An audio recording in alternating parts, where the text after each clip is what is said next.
Bonjour et bienvenue dans cette nouvelle vidéo support de formation Excel où nous allons aborder les fonctions NBC et SUMC. Vous pouvez télécharger le petit fichier qui nous servira d'exemple dans un lien sous la vidéo.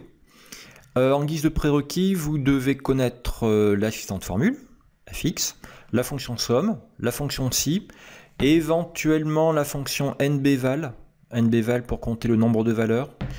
Ça peut accélérer votre compréhension de ces fonctions SUMC et NBC, sinon c'est pas non plus essentiel. Alors, je vous présente la première feuille, la feuille commande. Vous avez ici un listing de commandes, et ici, les pays des commandes. Et là, leur montant. Et nous aimerions faire un petit récapitulatif. C'est-à-dire que dans cette petite zone qui est là, nous aimerions connaître le nombre de commandes pour la France, pour l'Angleterre, l'Italie, l'Allemagne et leurs totaux correspondants. En dessous ici, dans cette petite cellule isolée, nous chercherons le nombre de commandes inférieur à 50 000 €. Allez, on va commencer ici. Nous cherchons le nombre de commandes pour la France, c'est-à-dire on cherche le nombre de fois qu'il y a écrit FR là-dedans. On veut un nombre. Nombre, dans les formules Excel, ça se dit NB. Mais on veut une condition. On veut que ça soit égal, que la valeur de tout ça soit égale à FR. La condition, ça se dit si. La fonction sera NB si. Je me mets ici, je tape dans FX. Là, des dernières utilisées, vous passez à tous. Et vous cherchez nb.si. Et on valide. Alors, deux éléments à renseigner, la plage et le critère. La plage, ça va être tout ça. OK. Et le critère, ça sera FR. Alors, je peux taper FR au clavier, éventuellement. Je fais OK. J'en ai 3, ça fonctionne. Sinon, je retape dans FX, je retrouve ma fonction NBC. FR, je peux le prendre dans une cellule, c'est-à-dire que je peux prendre en guise de critère la cellule F7, où il y a écrit FR, à condition que l'orthographe qu'il y a là soit exactement la même que le FR qui se trouve ici. Je valide. C'est bon, j'ai toujours 3. Avant d'aller plus loin, avant de rendre la formule un petit peu plus complexe, mais plus productive, il y a deux grosses erreurs à éviter. Première grosse erreur. Là-dedans, l'orthographe n'est pas homogène. Je m'explique. J'ai 3 FR. Si il se trouve que la personne qui a saisi ici FR ait mis un espace après, comme ça arrive parfois. Je valide. Je tombe à 2. Pourquoi FR avec un espace n'est pas égal à FR sans espace? Ça, c'est la première chose à faire. La première chose à vérifier, c'est que l'orthographe soit exactement la même. C'est pour ça que parfois, on fait des listes déroulantes pour imposer une certaine orthographe. Deuxième erreur, je reviens sur ma formule, je retape dans FX. Deuxième erreur que font beaucoup de débutants sur ces fonctions-là. En guise de critère, que je vais supprimer là, au lieu de cliquer ici sur F7, c'est-à-dire le titre de ma ligne de mon mini tableau de bord, eh bien, les personnes prennent ceci. Et là, c'est une énorme erreur parce que ce tableau est actuellement dans un ordre précis. Mais qu'est-ce qui m'empêche de trier ce tableau par montant, par ordre croissant par exemple? Ce qui veut dire que dans la cellule C3, il n'y aura plus forcément FR, il pourra y avoir autre chose. Et donc ici, ma formule NBC aura un critère en C3 qui ne correspond pas à FR. Donc, surtout pas le critère dans le tableau des données. Hop, le critère, c'est ça. C'est bon? Allez, On va améliorer un petit peu notre formule. Ça, c'est vraiment le strict b.a.-ba. Si vous avez réussi déjà à faire ça, ben c'est pas mal. Vous pouvez ensuite manuellement faire les 3 autres qui restent ici. Allez, on fait juste celle-ci ensemble. fx nb.si. Je fais OK. Je me cale là. La plage, toujours pareil. Et hop. Et le critère, ben le critère c'est EN. Je fais OK. Parfait, je n'ai que 2 EN, un ici et un autre là. Impeccable. Bon, là ça c'est bien joli, mais Excel, c'est pour être productif, donc on va retravailler notre première formule afin de pouvoir la recopier vers le bas. Actuellement, si on la recopie vers le bas, on risque, j'insiste bien sur le mot risquer, on risque des erreurs. Je m'explique. Je reviens sur ma première, je tape dans fx. La plage qu'on a définie, c'est C3, C15, c'est-à-dire tout ceci. Lorsque ma formule sera recopiée vers le bas, que va-t-il se passer? C3, C15 va devenir C4, C16.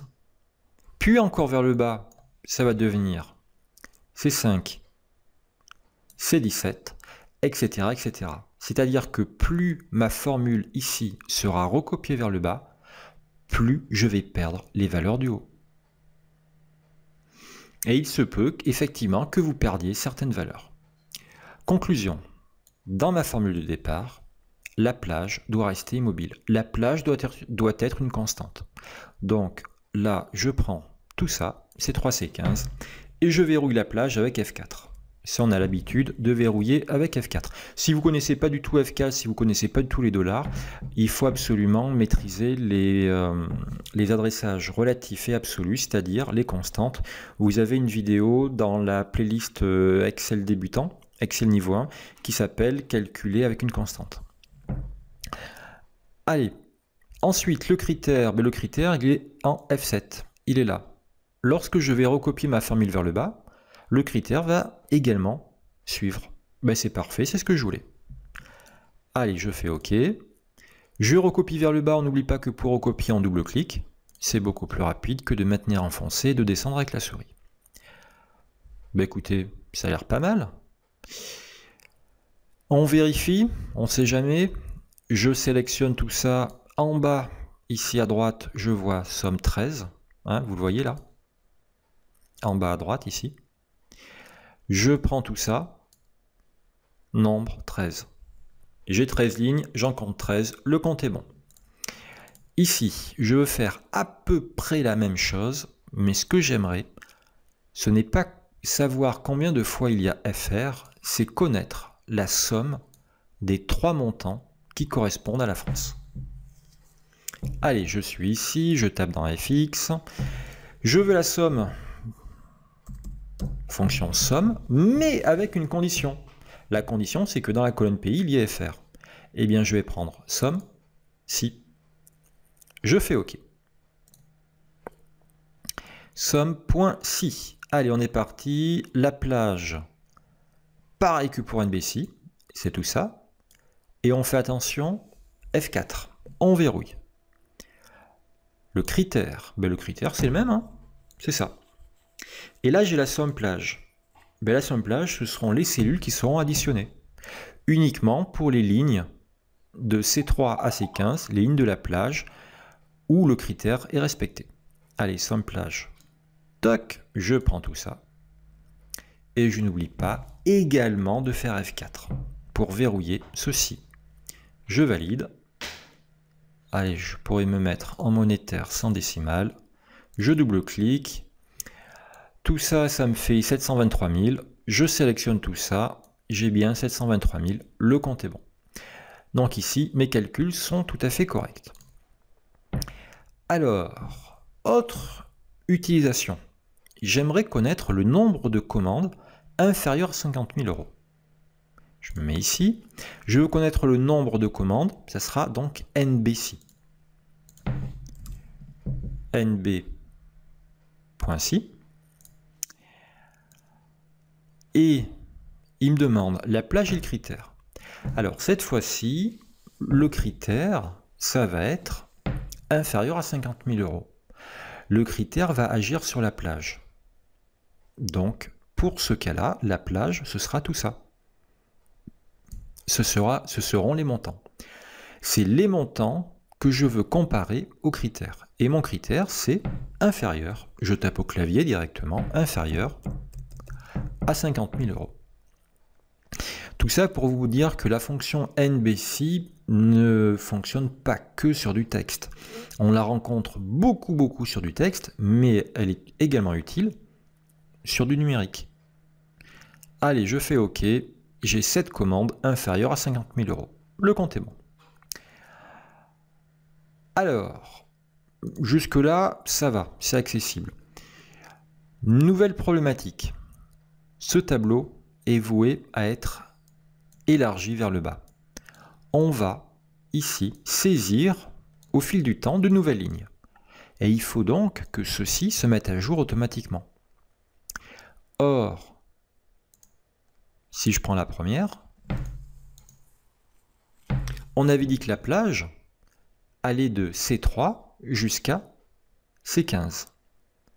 Ce qui veut dire que si je rajoute une nouvelle ligne ici, ça ne sera pas pris en compte dans mes NBC et mes SUMC qui sont là.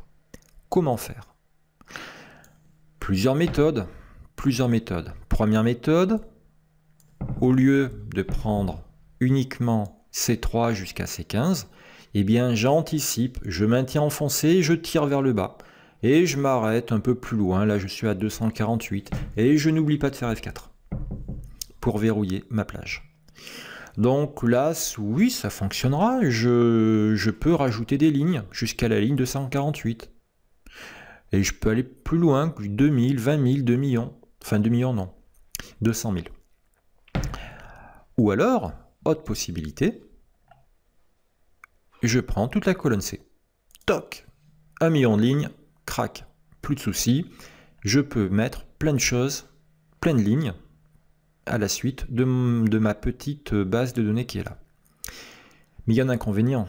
L'inconvénient, c'est que sur la colonne C, je ne pourrai pas mettre d'autres tableaux, ni en bas ni en haut, des tableaux où il risquerait d'y avoir également PIFR. Donc c'est quand même deux méthodes qui ne sont pas satisfaisantes à 100%. Allez, je fais annuler. Je pense que vous avez compris la problématique. On va aller sur l'autre feuille, le mode tableau, et on va voir maintenant comment utiliser NBC et SUMC avec le mode tableau. Donc pour suivre ces manips, vous devez connaître le mode tableau un minimum. Ici, nous avons donc une base de données qui est complètement brute, des types d'appartements ou de maisons, la nature, maison ou appartement, la superficie du bien, le secteur, le code postal, le département, il y en a 3, Corrèze, Creusot, Vienne, et le prix de vente. OK ?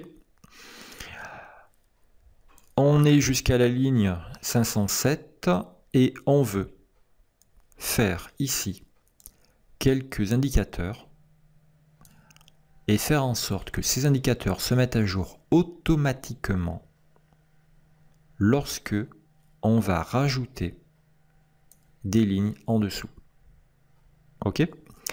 Bien sûr, pour ce faire, on va profiter du mode tableau. Allez, déjà on va mettre ceci sous forme de tableau, je clique n'importe où, je suis dans l'accueil, mettre sous forme de tableau, je choisis, allez, une couleur assez approchante, on va prendre ça. Je fais OK. Parfait. Donc maintenant j'ai mon petit tableau. Dans outils de tableau, il y a écrit tableau 2. Hein. Il faut bien sûr cliquer dans le tableau pour que outils de tableau apparaisse. Donc là j'ai tableau 2. Je peux changer et mettre IMO pour immobilier. Hein. J'abrège. Ici, FX, NBC. Je fais OK. La plage, on veut la Corrèze. La Corrèze, c'est département. Eh bien, la plage, ce qu'on ne va pas faire, c'est ça. Parce que ça peut être embêtant si on a des valeurs au-dessus ou en dessous de cette base de données avec éventuellement Haute-Vienne ou Corrèze ou Creuse qui soient affichés, qui soient présents ici par exemple. Ça va fausser les calculs. Ce que l'on va faire, c'est descendre petit à petit vers le titre à partir du haut, département, jusqu'à obtenir une flèche noire. Vous voyez la flèche noire? Là, je ne l'ai pas. Toc, et là je l'ai.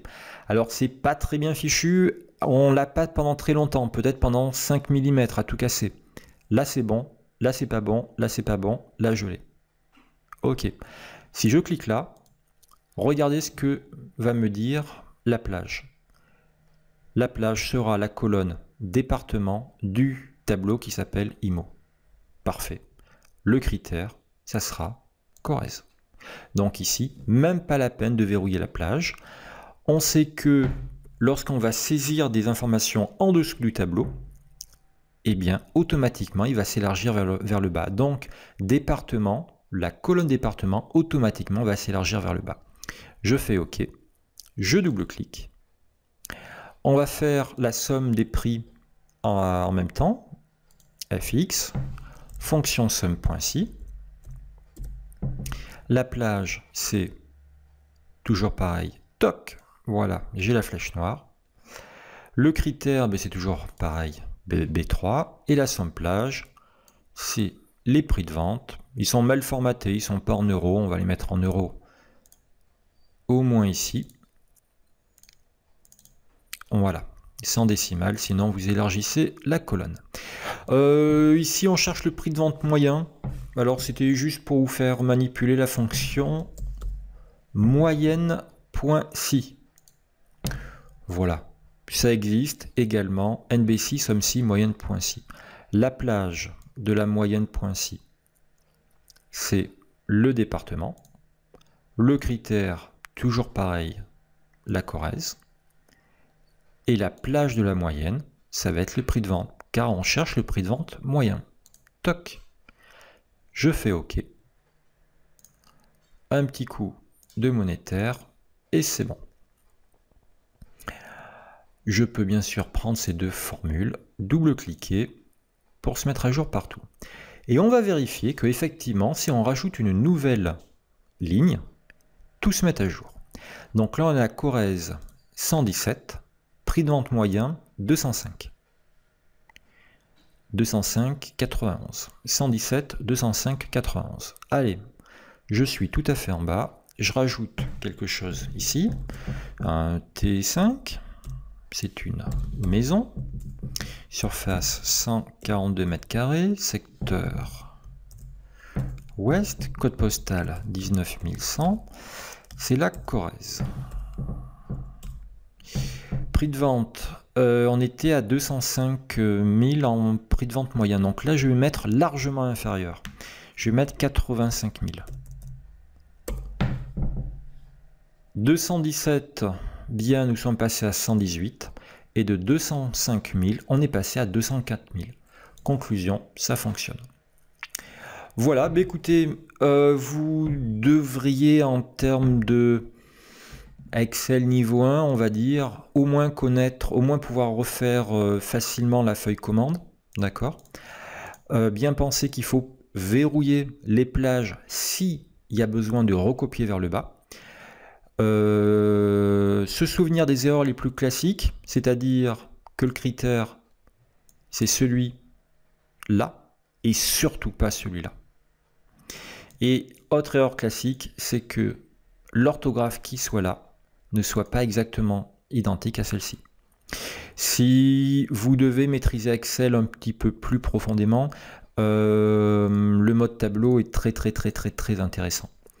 Donc là, il faut être également familiarisé avec sur le fait qu'on peut choisir les colonnes du mode tableau pour nos calculs.